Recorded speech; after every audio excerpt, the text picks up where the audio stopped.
let's kick off and reward those who are here early. So, hey, thank you for coming on to the Introduction to Farm Environment Plans webinar today with New Zealand Landcare Trust.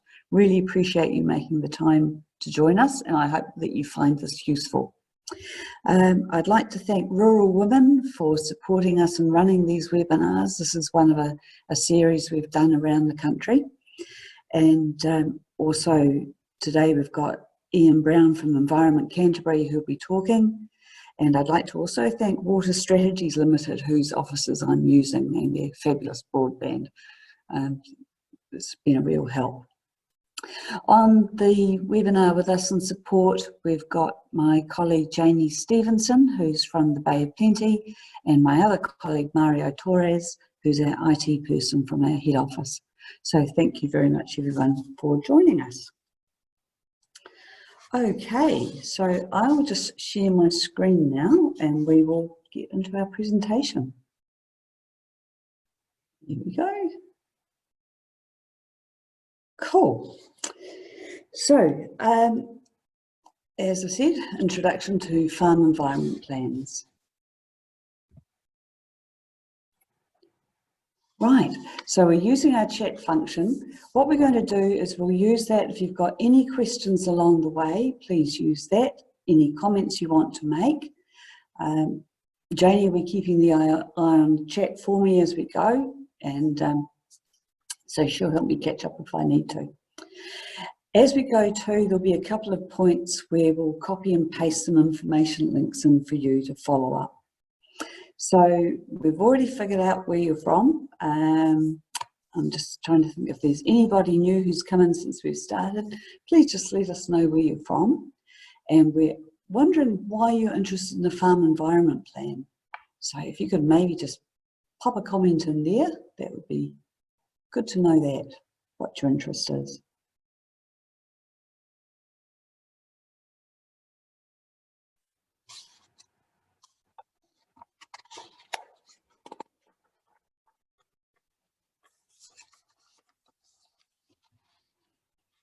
Okay.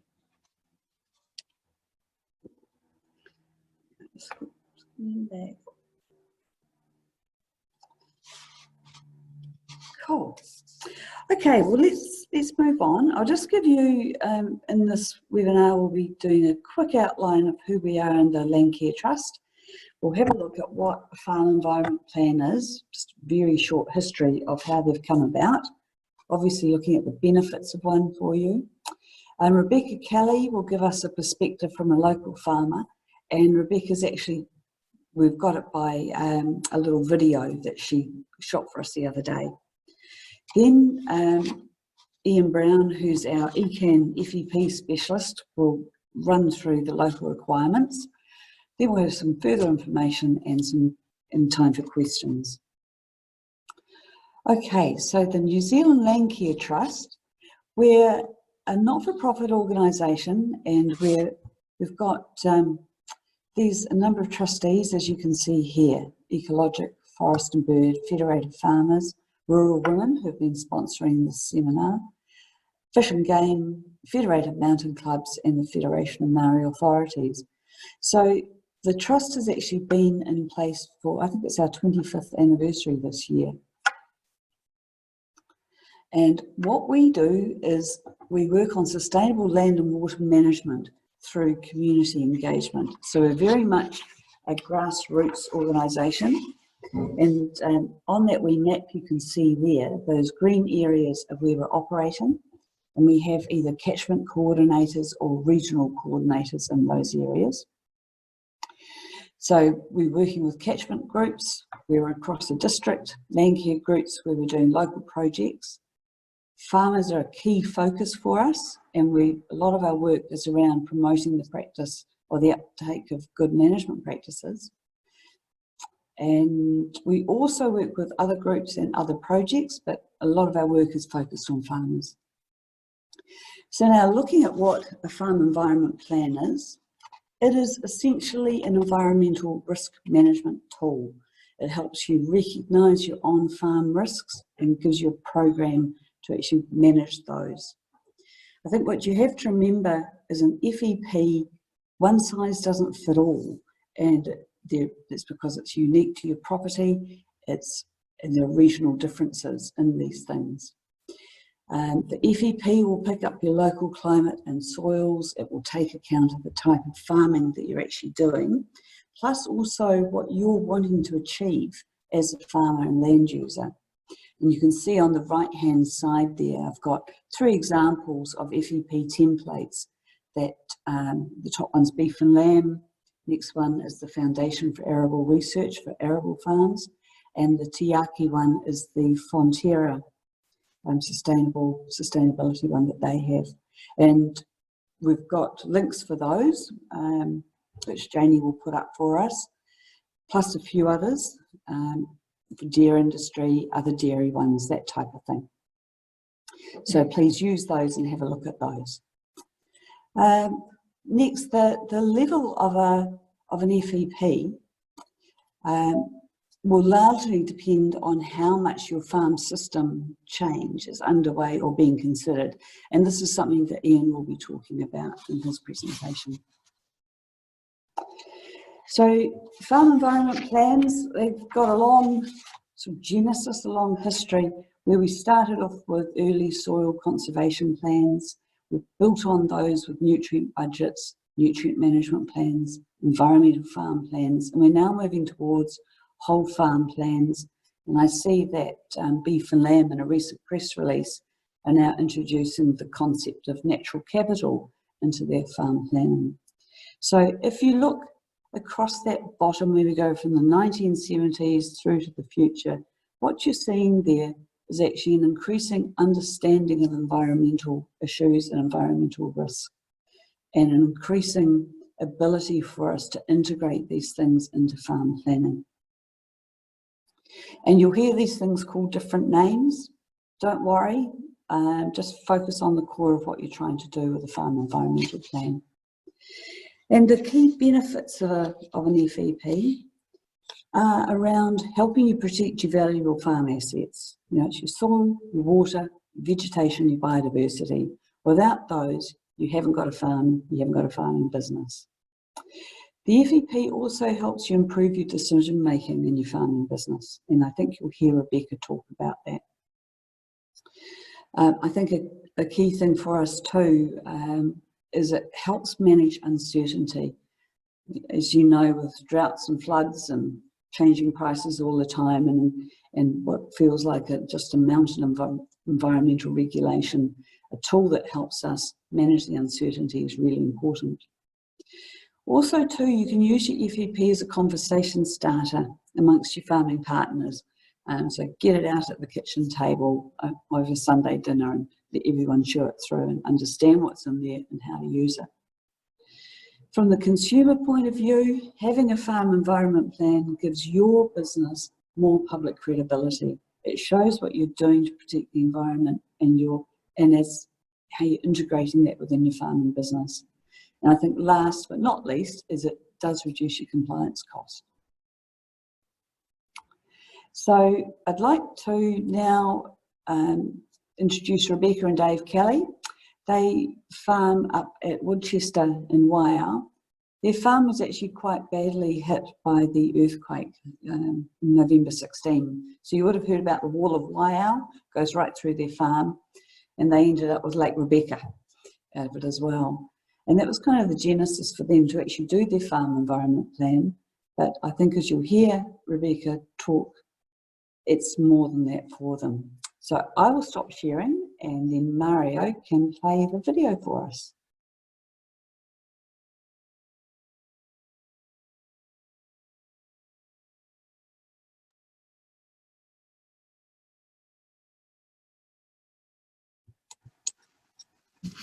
Hey, I'm Rebekah Kelly. My husband Dave and I farm here at Woodchester Station, which is in Waiau in North Canterbury. We farm 2,000 hectares sheep and beef property. So we were able to get our farm environment plan done through the Post-Quake Farming Fund. So part of our why was that the opportunity came up. But we were interested to gather all of the information that we knew about the farm, plus some extra expert information, and have it in one document.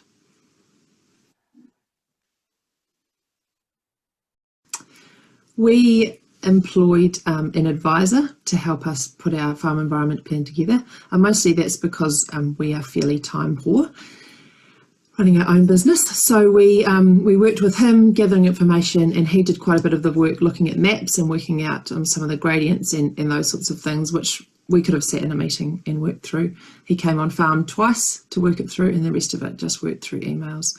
We started off working through the ECan farm environment plan document, and then it sort of grew from there with the advisor.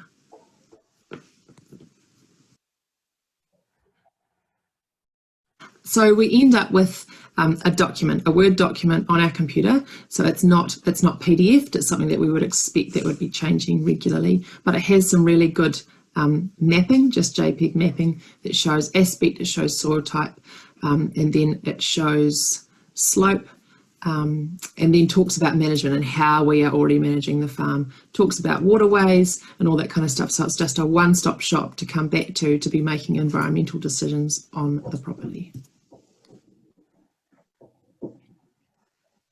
So just working through the ECan document took a day, and I did a course to do that.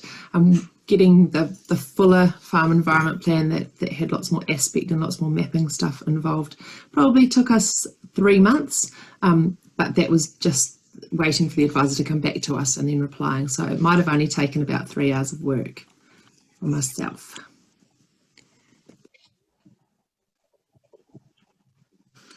So that having this document's been helpful because it helps us to make difficult decisions, or to make making decisions easy. If we want to do some re-fencing after the earthquake, if we're putting new troughs, new water lines, anything like that in, we can refer to the document to help us make those decisions clearly and to have some reasons behind the choices that we're making. Yeah. So this isn't information that we didn't know already. It's about having all that information in a document to quantify the reasons that we're making our decisions, and we don't have to keep, trying to figure out the reasons every time it's there on paper.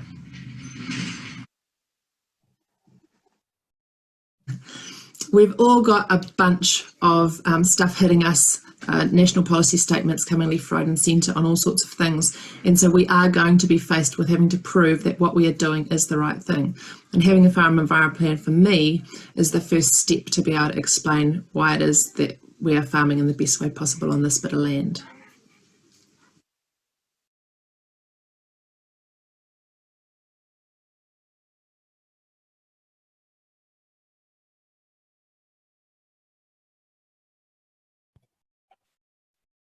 Fabulous. Thank you for that. Rebekah, as always, very clear and succinct. Yeah, we really enjoyed working with her to get that. Cool. So I'll hand over now to Ian. So I'll just share my screen again so Ian can carry through his presentation. So Ian is with Environment Canterbury, and he's a farm environment plan specialist there. So Ian, over to you. Thank you, Jo. If you can just go to the first slide, and we'll go from there.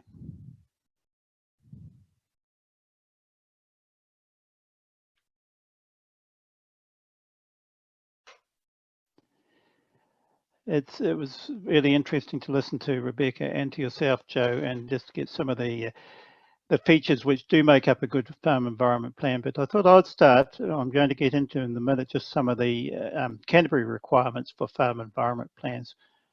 But I thought I'd start by just giving you a few of my thoughts about what makes a good FEP. And these aren't necessarily in any order, but I think they're all important. The first is it's viewed on a regular basis, and most importantly, that it doesn't just sit on the shelf.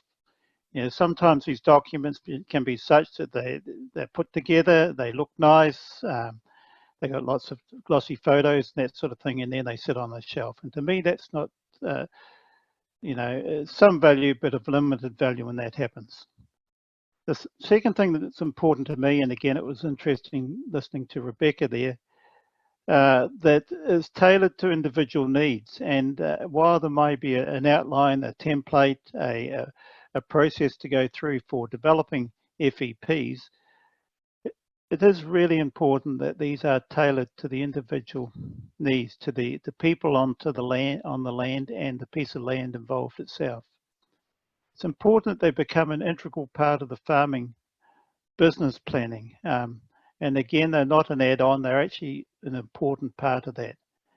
And it's also important that they can be used in multiple ways, including the managing risks associated with farming activities. You know, most farming activities will present some risk to the environment. And if we understand those risks and understand the ways of managing those risks, then that's an important first step. The farm environment plan can also be part in terms of the work planning, whether that be for fencing or tracking or planting or whatever it is. And they can also be an important document in terms of staff training. Next slide, please, Jay. Some of the local requirements, I'm talking about Canterbury-wide here, farm environment plans are mandated through the regional plan. You may have heard of the Land and Water Regional Plan, which is the Canterbury document. There's a schedule in the back of that plan called Schedule 7, which sets out what needs to be in a farm environment plan if it's in Canterbury. There's two types of plans. One is those that are required as part of a resource consent process, and there's also a plan which is required as what's called a permitted activity. In Canterbury, there are around about 3,000 properties that have a farm environment plan through the resource consent process, and other properties still need one, but they come through as recorded as permitted activities. The difference between the two is the plans are essentially the same under these two categories. However, under the resource consent process, there is first the plan, and then those farm environment plans need to be audited. The trigger for consents and whether it falls into that category is if you've got greater than 50 hectares of irrigation or greater than 10% of the property is in winter grazing under forage crops for cattle, then you will need a farm environment plan. Next slide. Some of the components, and again, these are just set out in terms of Schedule 7 at the back, maps and photos, and great to hear again, Rebekah, just referring to the maps and the work, that base work that's in these is actually really useful, whether it be the soils or the vegetation or the waterways. Having it on a map and having some photos as well is often a very useful way of presenting it. Identification of risks associated with the farming activities. As I said just before, that all farming activities to some extent present a risk to the environment. It's about understanding those risks and the extent of those risks, both to water quality and in this case Mahikakai values. Mahikakai values being cultural values. The Canterbury approach breaks the FEP into a number of areas, what they call management areas, and these include nutrient management, soils management, waterways, irrigation, effluent, and point sources. Point sources being things like offal pits and silage pits, rubbish pits. And under each management area, there is an objective and a series of targets. So, for example, under nutrient management, the objective might be to minimize nutrient losses. And the targets under that could cover nitrogen losses and phosphorus losses and fertilizer applications, etc. The other key component in terms of the Canterbury Farm Environment Plan are good management practices. And good management practices are those as defined by industry. And in 2015, all the sectors, whether it be Dairy NZ, Beef and Lamb New Zealand, Deer, ENZ, the Foundation for Arable Research, they agreed a set of what they called good management practices. The process when they're putting together the farm environment plan is for each of those management areas to assess how well you're going against each of those areas. Essentially to say, what are the good management practices we have in place for nutrient management or soils management or waterway management, etc.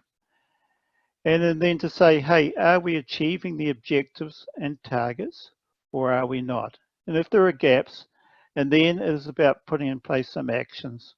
Those being actions can be sort of physical works, and that could be putting up some fencing or planting some trees. There may be some adjustments to systems and processes, or they could be things like just staff training. Next one, please, Jay. And finally, just want to sort of cover off by going back and saying, you know, what is the operating environment that we're working in? We are in an environment which there is increasing public scrutiny, sometimes used as social license to farm, but there is increasing public scrutiny. And we've recently seen the release from central government of new rules and new regulations, some of those relating to winter grazing, waterways management, and particularly around stock exclusion and buffer margins and so on. If they're dairy farming, there will be a cap on nitrogen use of 190 kilograms per hectare. And certainly in Canterbury, and it depends which part of the region you're in, significant nitrogen loss reductions are required. Another slide. So where to from here? There are resources available. You can check out the Farmers Hub on ECan's website. Contact your local sector organisation representatives. They have farm plan templates, and they're all very happy to help in terms of heading you in the right direction. Work with your farming friends and your neighbours, and certainly look at the New Zealand Landcare Trust website. Thank you. Questions?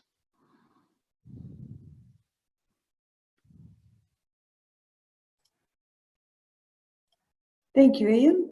That was great. Thank you so much. And I don't see we have any other questions. So thank you very much, everyone, for attending. It's been good to have you here. And oh, hello, Cara. I see you've come in. So hi.